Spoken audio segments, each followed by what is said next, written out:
Howdy, all, and thank you for joining us for another installment of Wild at Work, a stewardship series. Joining us today, we have founder, general manager, and principal of Wildlife Systems, Wildlife Consultants, and Conservation Equity Partners, Mr. Greg Simons. Greg is also the author of the book, The Hunting Business, and he will be spending the next hour discussing the ins and outs of this complex and rewarding business. We do ask that participants remain muted with their cameras off for the remainder of the presentation. If there are any questions, feel free to use the chat function on Zoom. You should have access to that. You can drop your questions right in there, and we'll tackle those at the end of the presentation. Greg, with that, I'll go ahead and hand the reins over to you. If you want to go ahead and share your screen, I'll stop Okay. sharing. Yeah. No, I appreciate it, Jerry. Let me see if I can figure out how to share my screen. Uh, let's see. Okay. I don't see that it's allowing me to. Okay. Here we go. Okay.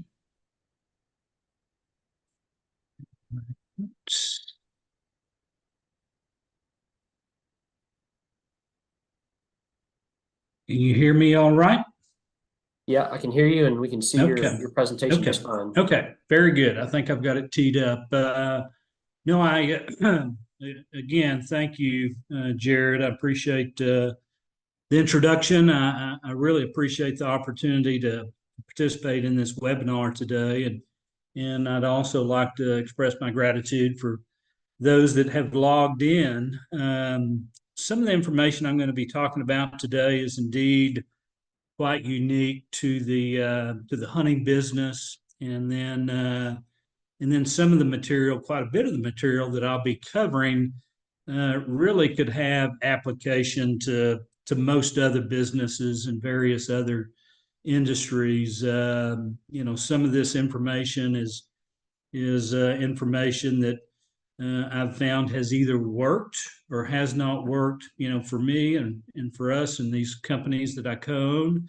And so I'll, naturally be relying on anecdotal type of experience to help navigate and help shape the material that I'll be covering today. And as Jared mentioned, we should have some time at the end of the presentation to have opportunity for some Q&A.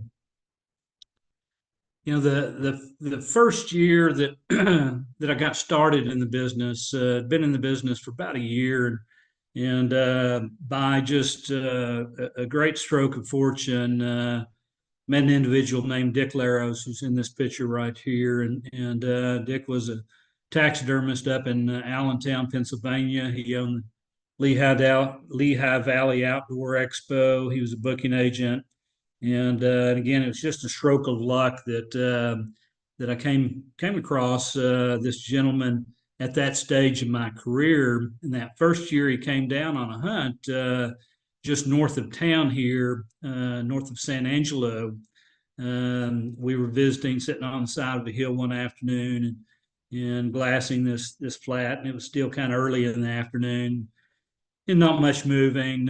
So I was, I was asking him 101 questions, just trying to glean as much information from this guy as I possibly could, because I quickly was able to identify that he was just a walking encyclopedia of knowledge that I really needed. So after obliging a number of different questions that I was zinging at him, he eventually looked over at me and said, "Listen," he said, "there's no business like the hunting business." And I was kind of, expecting him to expand on that a bit, and I waited, and he went back to glassing, and he didn't have any follow-up comments. And I think he kind of left it silent intentionally, just for me to try to kind of figure it out. But for the next really 25 years or so, I had an opportunity to guide him, Dick Laros, and his wife, Norma Laros, on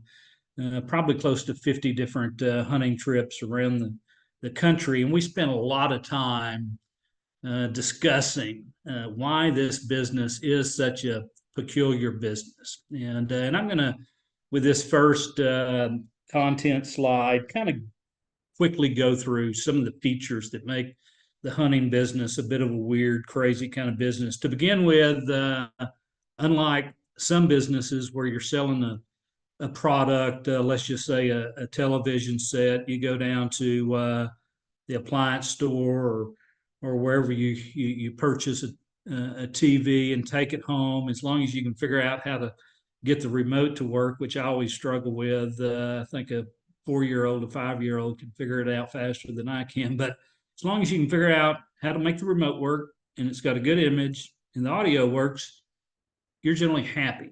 And you've got a fairly narrow set of expectations of what it is you feel like you've paid for. And with the hunting business, people that go on these hunts, around the world, it's they have this kind of this endless um, array of different ideas, different visions of what they feel like they've paid for and what they can expect, from what the weather's going to be like to how many deer or covey flushes they're going to see in a day's time, who they're going to be sharing camp with, what the personality of their guide may be, what the food's going to be like, et cetera, et cetera, et cetera. So it's you have this really broad set of expectations from your clients regarding their expectations and what they feel like they've paid for, and trying to cater to those highly varied expectations can be challenging. And when you start trying to cater to people on an individual one-on-one basis, and you have a mixed group in camp, you got to be pretty careful, because if one person feels like they're being catered to a little differently than the next person, then that in itself can create a little bit of vibration. You have a lot of looming perils, and I'm going to talk a bit more about that in the risk management section that I'm going to cover. This emotional stir, I really like to reflect back on E.O. Wilson's work that he did on biophilia. And E.O. Wilson, who passed away a few years ago, he was a human behavior or a behavior scientist that studied the behavior of different animals. But according to Wilson, humans are hardwired. It's innately programmed into us to want to connect to other living systems. It's part of our ancestry DNA. It's part of our hardwiring. And he referred to this as biophilia. I would encourage you all that are part of this program today to do a little research on biophilia. But I do think that when it comes to hunters and other outdoor enthusiasts, our emotional stir can get ramped up pretty quick.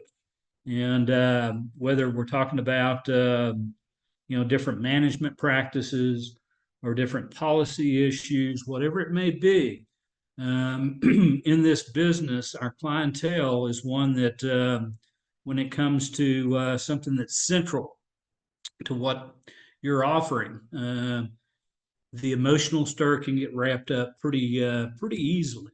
You have this intimate interface with your clients. I don't know of any business where you have such a kind of a broad, intimate interface with the clients like you have in this business. You can go to a nice resort, a Four Seasons somewhere, and stay for several days. But the person that's waiting on the door, that opens the door for you, they get about this much of a look at you. The person behind the counter getting you registered, the same thing. The people that are in the restaurants waiting for you, they're all in step. They're doing their job. They're doing it well, but they're getting about this much of a look at you. Same thing with the waitresses and waiters out at the pool, et cetera, et cetera. In a hunting camp or an angling fishing camp, you're living with those folks for several days. And you often become a bit of their counselor. They will especially if they've hunted with you a few times, begin to confide with you and visit with you about things that I think that they probably ordinarily don't visit with many people. And you're their coach. You're their making sure that they're safe and kept out of harm's way. But this intimate interface is something you need to recognize that exists in this business, and there's ways that you can leverage that to the success of customer service and converting them into retained clients, and we'll look at that here shortly as well.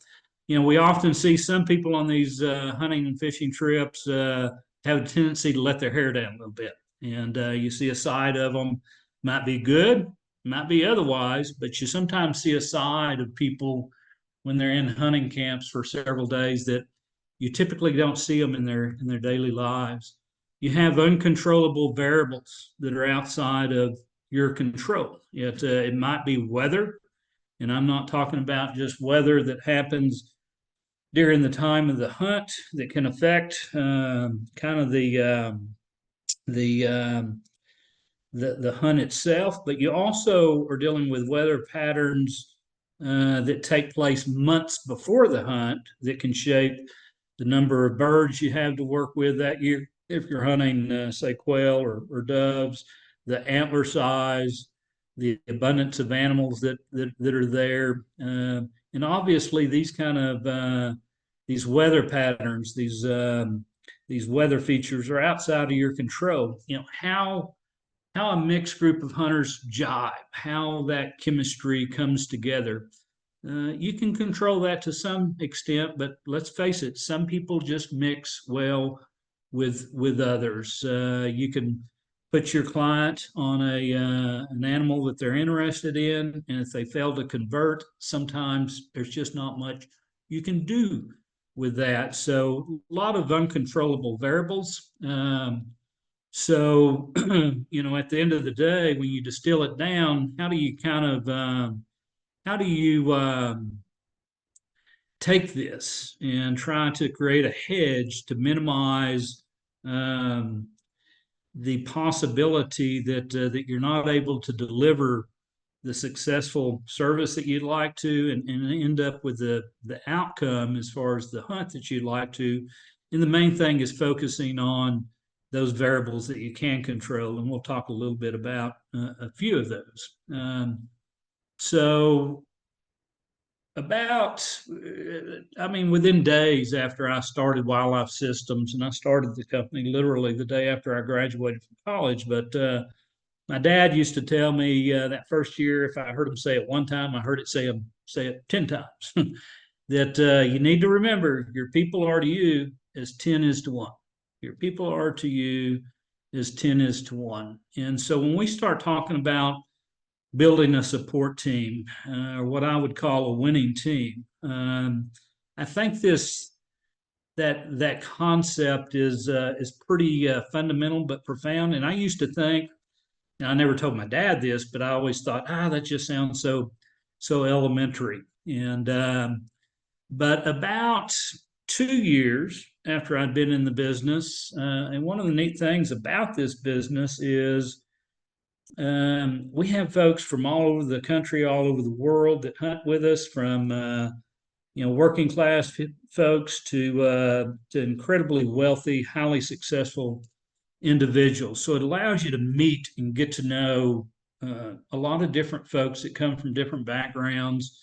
And but one such individual, after about 2 years that I was in the business, this individual was very successful in a number of different businesses. Was just a giant of a enterprising, successful person. And so I had a chance to, when I was guiding him one day, I said, "So tell me, if you had to kind of just distill it down to one feature that has allowed you to enjoy the kind of success you've enjoyed across many different businesses, what would that be?" And he said, without hesitation, he said, "Surrounding yourself with good people." And so it was kind of reaffirmative of the basic philosophy of what my dad, was trying to drive home to me just the importance of people. And those people may be friends, they may be employees, they may be mentors, but when we start talking about building a winning team and having a good support team in this business, having good people you can rely on is extremely important. Experience versus what I call pliability. I love when we can, add someone to our mix that has, plenty of experience to where the learning curve may not be quite as steep, for them. And, but at the same time, I've seen it many times that folks that sometimes are on up in years or have been around the block a bit tend to get pretty entrenched in their ways. And if we're trying to develop an operating culture that we feel like is reflective of how we want to do things, we really, having someone that's too entrenched, too hard headed, too dogmatic can sometimes be counter to what we're trying to do when we're developing, standard operational procedures and best management practices. So in that case, I'm also equally glad, sometimes even more excited to see someone that's young, energetic, that has a strong appetite to learn, that is at a stage to where they know they need to make a good impression on those around them to help kind of fledge their career track. And so I would rather take someone that I can mold, that's adaptable, that has a good attitude and an appetite to do well, than someone that's too entrenched in their ways. In the perfect world, I'd rather have both. And we do, with a lot of our hunting camps that we run, try to create a mix of both, where we have some veterans as well as some folks that may be a little newer to our world. For those that have never heard of Liebig's law of the minimum, I encourage you to research that a bit. Just like biophilia, I think that Liebig's law of the minimum provides some neat philosophies for those that are into habitat management for wildlife. Liebig's law of the minimum is particularly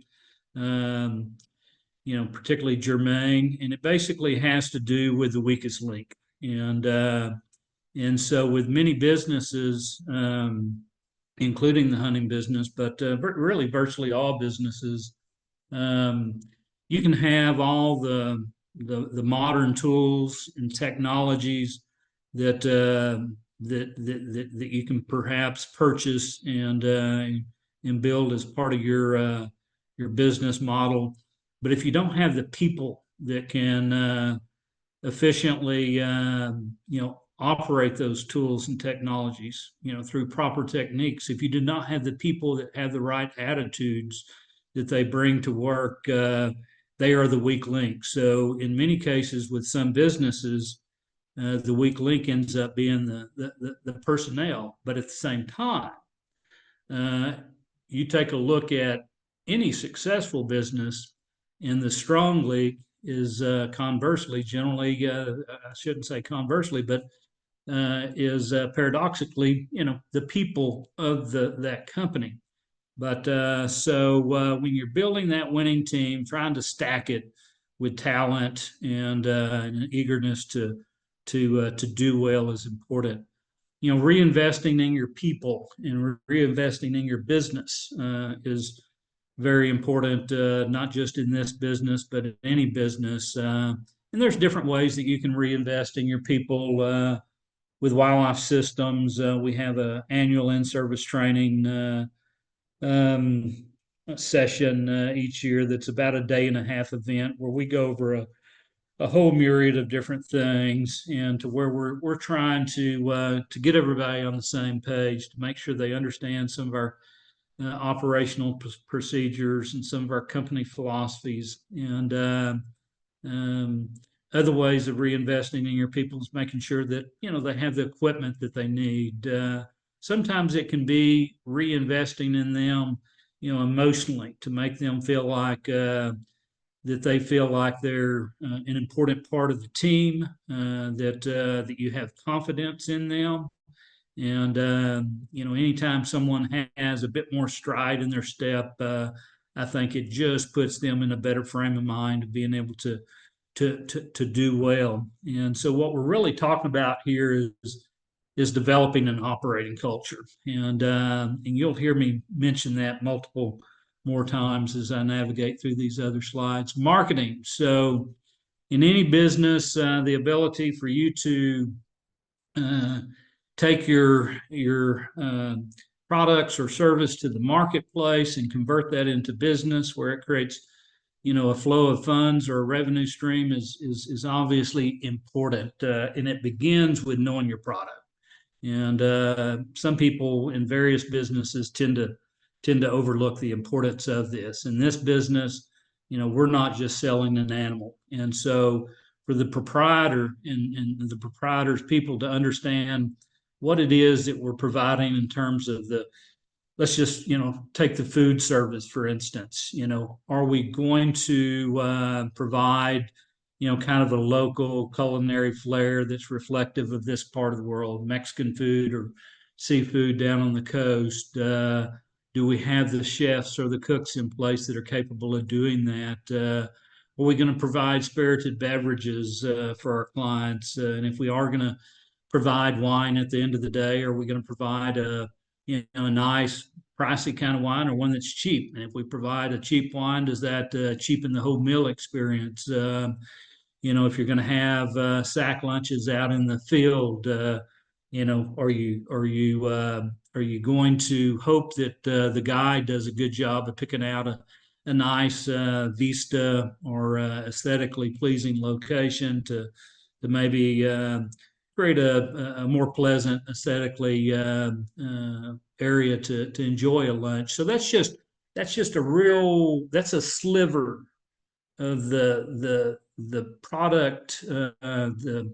product sets. And there's different categories and subcategories of what we're talking about here when we talk about what is the product that we're actually offering with these hunting trips. So you need to understand that. It makes it easier for you to deliver that product, and it makes it easier for you to sell the product too. Knowing your client, very important. If you're spending advertising dollars and you're reaching people that really are largely not interested in what you have to offer, then you have some cost inefficiency issues there. And so knowing your clients and that allowing you to be able to access them more affordably, more efficiently, and being able to cater to them better as well and create retention. Advertising, that's kind of the nut and bolts of marketing from some people's perspectives. And these days in this, in the hunting business, we have a whole assortment of different advertising mediums that are available to us. Print ads in magazines and newspaper, trade shows you can go to and exhibit at, television shows that you can watch 24/7, direct mail, whether that be postal or electronic, building up a database and sending your information to them, websites, creating a reference tool that is basically like an online brochure that helps tell your story, and hoping that that site is optimized properly to where people can find it. Social media is the big guy on the block these days. I could spend a whole day talking about social media, and would like to maybe someday come back on this podcast and focus just on social media, outdoor riders. So there's a lot more different options for people that are in this business to try to reach the marketplace than what there used to be. And there are no silver bullets. The pie has been cut up into a lot of little small pieces. And not one of them is the surefire way of being able to ensure that you can sell all the hunts that you need to sell. Branding, this we could look at swag and how some people use swag, whether that's logoed shirts, caps, various other handouts to create that name and branding recognition. When I think of branding, I think of things that are pretty grandiose. I think of the Yetis of the world, and obviously the Yetis have done as good of a job of anybody in most industries of being able to brand their name. And there's other companies we could point towards that, and those are extreme ends of successful branding. But most companies in this business are not in it long enough or don't have the skill to really have broad, wide spread name recognition that you sometimes think of when it comes to branding. Client retention, we cannot discuss marketing without discussing the importance of client retention. It's easier, it's cheaper. I won't say it's easier, and it generally is, but it's definitely cheaper to retain existing clients than to replace them with new clients. And so in this business, if your churn exceeds certain thresholds, you will spend your way out of profit. And it's just as simple as that. And so client retention, obviously, there's different ways of making sure that people are not only happy, but they want to come back. And what we're trying to do here, whether it's Wildlife Systems or other businesses, you're basically trying to build an ambassador through your client base and let them be your sales force. And that's the most financial efficient and the most effective way of selling the product or service is through your existing clients, through that referral.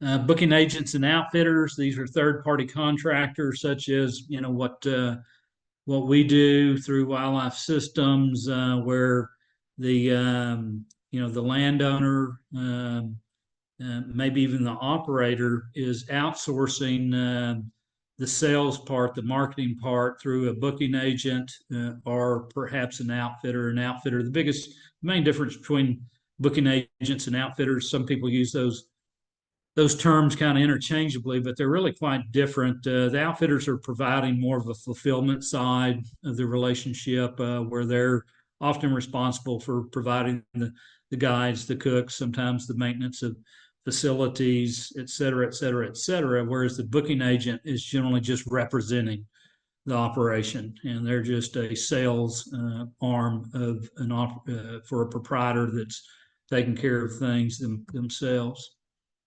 Customer service, back to that one of those earlier slides when I mentioned that in this business we have this really prolonged, intimate interface with our clients. With that in mind, you spend several days living with someone and interacting with them the way that we do in this business. You're going to make an impression. They're going to leave that hunt with their mind made up that that experience was either positive or something else. And so you've got a captive audience, literally, and it's important to recognize that, and recognize that through good customer service delivery, you can leverage that. And there's different ways of doing that. One is making sure that your whole crew is kind of marching in step, and that they're on the same page, that they understand how that delivery is going to take place, what it's going to look like, what their role is. And that starts from the time that that client either drives up into the parking lot or gets off the airplane at the airport and is greeted at the airport. How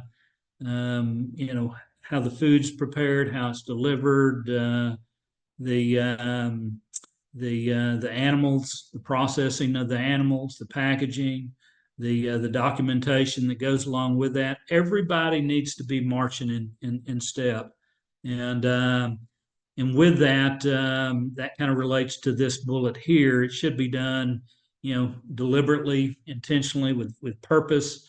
Customer service goes well beyond in this business being friendly and being accommodating. And so, again, just having a support team that knows their role, knows what they're supposed to do. They're marching in step. They're making it look effortless, and that would really be kind of and we've had that exact compliment a number of times over the years. Is you guys make it look effortless, and some of it's because just through kind of experience and conditioning and what have you, got that process down. But that's what one of the things you're trying to accomplish is for folks to do it fluidly and to make it look effortless. And again, what we're talking about here is developing an operating culture.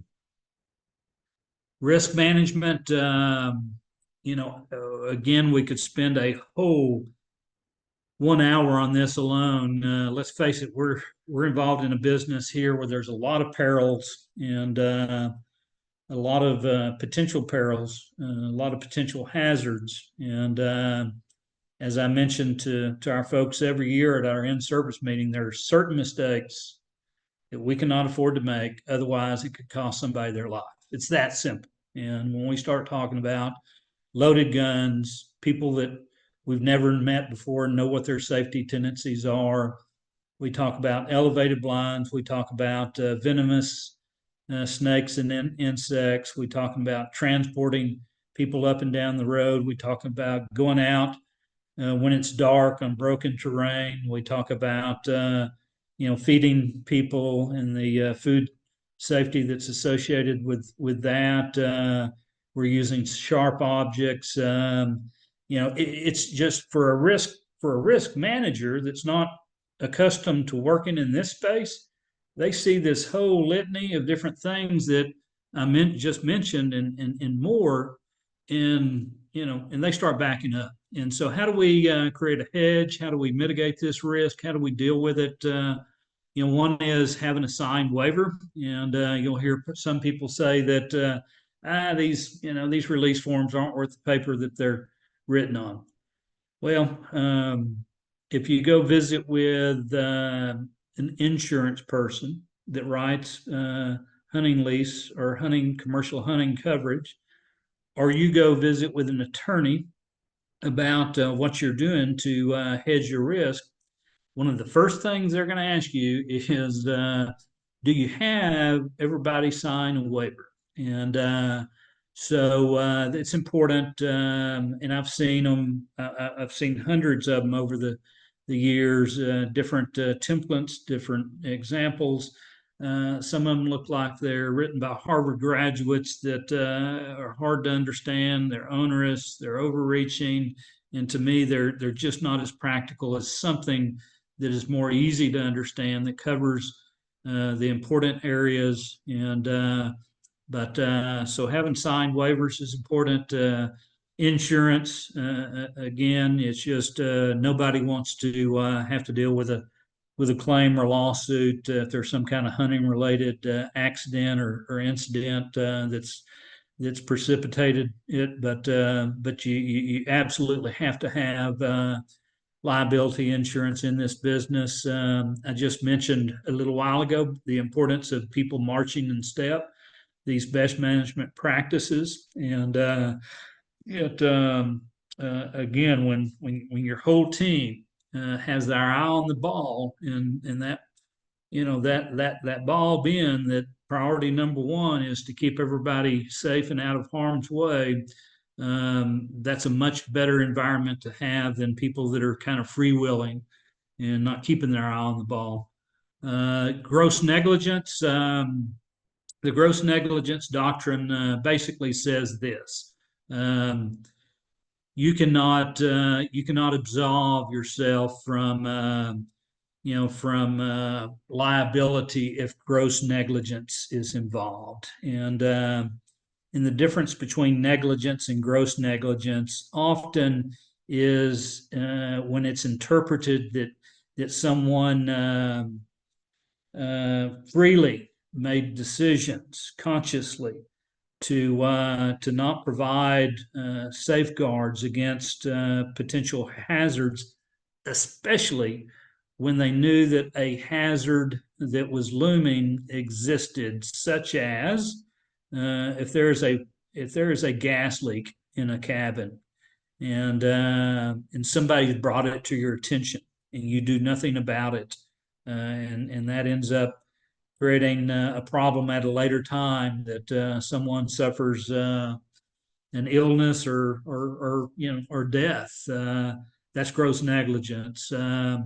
If you have a faulty step on a deer blind and you know about it, somebody's brought it to your attention, you don't do anything about it, somebody's climbing up the deer blind, the step breaks and they break their neck. That's probably going to be considered gross negligence. If you've got a rank bull out in the pasture, that every time somebody enters that pasture, that rank bull is trying to chase them down, and you do nothing about it, and you get a hunter out there, and that bull pins them down and busts them up. If you already knew about it and you didn't do anything about it, that's probably going to be considered gross negligence. So it's very important that you recognize that element of risk that we're talking about here, and that you just try to avoid putting yourself into those kind of positions at all costs. And really, what we're talking about doing here is creating a defense file, whether that's literally or kind of figuratively. But your ability, if you ever have a claim brought against you, your ability to prove up that you've gone beyond the call of duty to make sure that you and your people have addressed, these various concerns is a huge, it's a huge tool, maybe tools in your attorney's toolbox who's trying to defend you. And again, what we're talking about here is building an operating culture and professionalism. It's my opinion that anyone that's in this business commercially, that's making money off of it, has a elevated or heightened sense of responsibility to be a good steward of their trade, their profession, and to be a good steward of the resource that they're converting into revenue that they're monetizing. And professionalism in this country is often lacking. I've been fortunate that I've been able to travel around the world on different hunting trips, and we may think that some of these other third world countries are probably not. They don't have as much of an A game as what we have in the hunting business, but that's a wrong assumption. And one only needs to travel to many of the African countries or New Zealand, some of the European countries to see the level of professionalism that is part and parcel to the hunting business over there. So looking the part, acting the part, ethics certainly goes along with professionalism, doing the right things for the right reasons, business ethics, hunting ethics.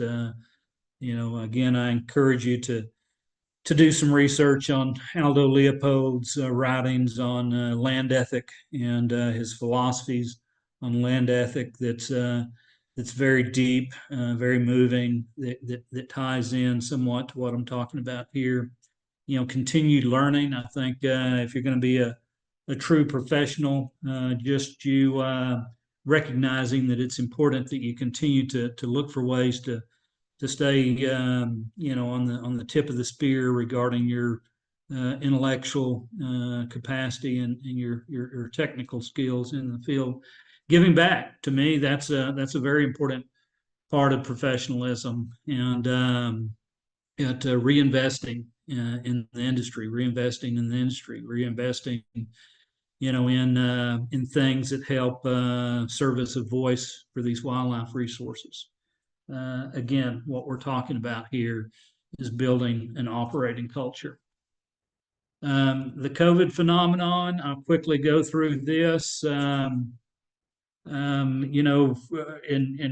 by late March of 2020, I thought it would be a disastrous year for us with wildlife systems and for anybody else in the hunting business. There are some international locations around the world that it was disastrous for a year or so of lost income. But one of the really amazing things about COVID, once we got on into the year, and there was about a 1 month period that it was the most unpleasant part of my whole career, was dealing with the phone calls and the emails every day, every night, sometimes from the same people, because news was changing so fast on shelter in place and travel across state lines, and what you're allowed to do and what's safe to do, and just so much chaos and confusion.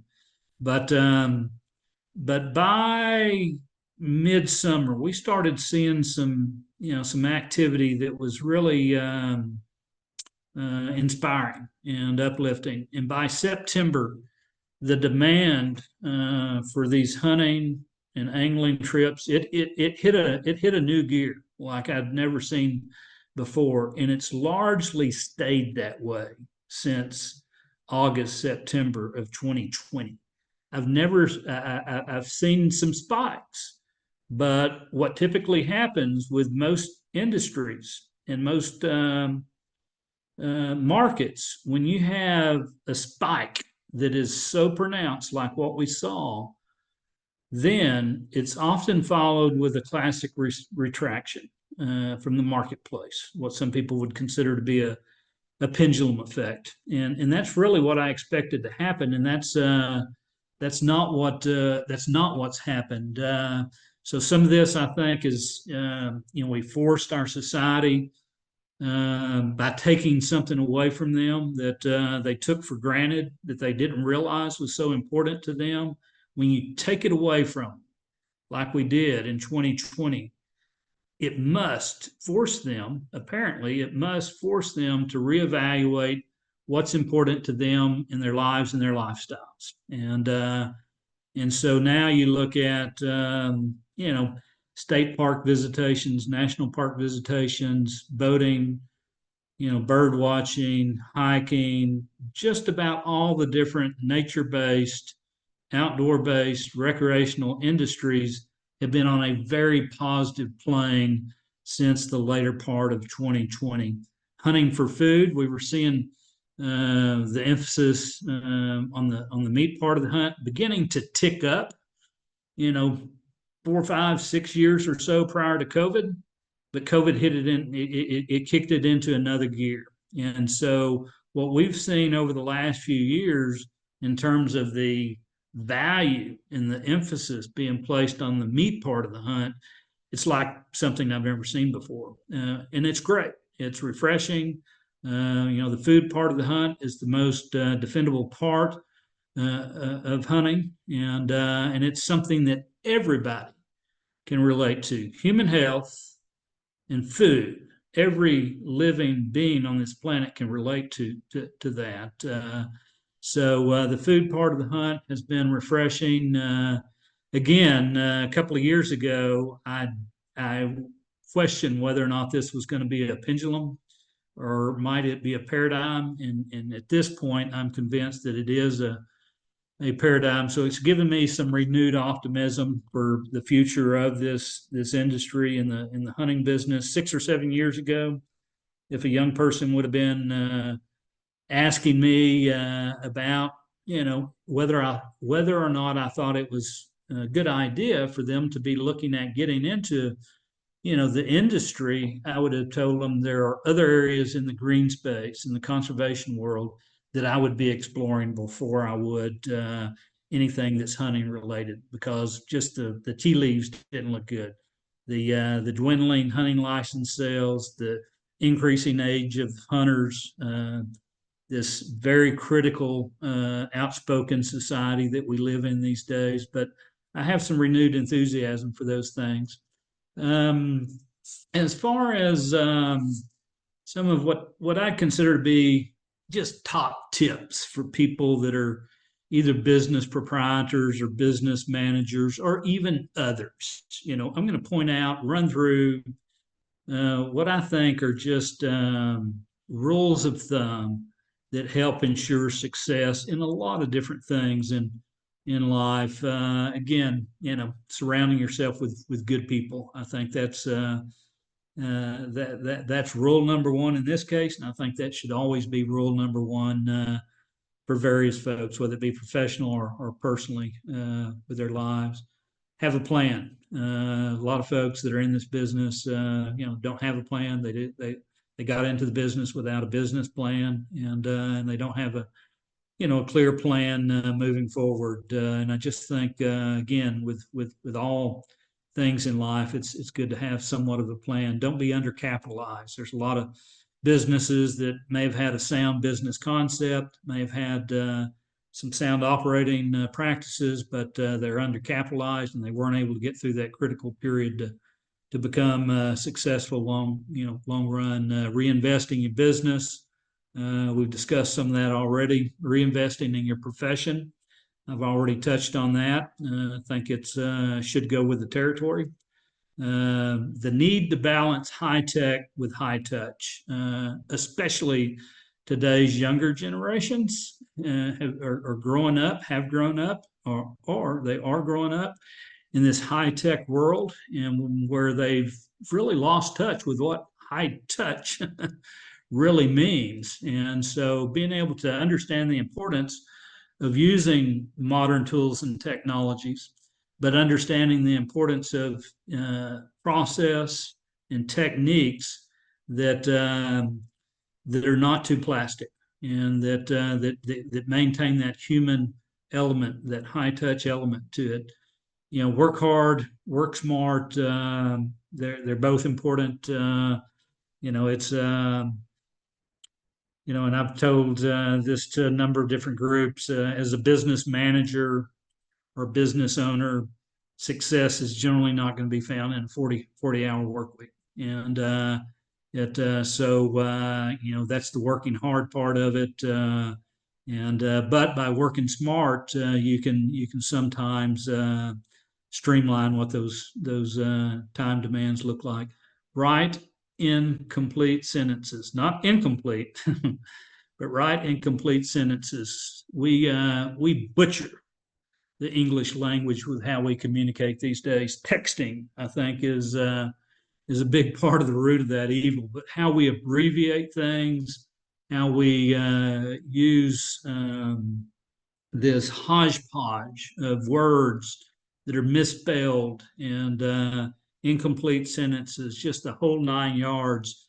To me, I pick up on that. Someone that is taking the time to send me an email that's fairly well written, or even send me a text message that I don't have to read it 3 or 4 times to try to figure out what they're saying, it makes an impression on me. But from a figurative standpoint, I think when people become accustomed to taking too many shortcuts, such as writing in incomplete sentences, it carries over into other things that they do. I think they start taking shortcuts in other areas of life.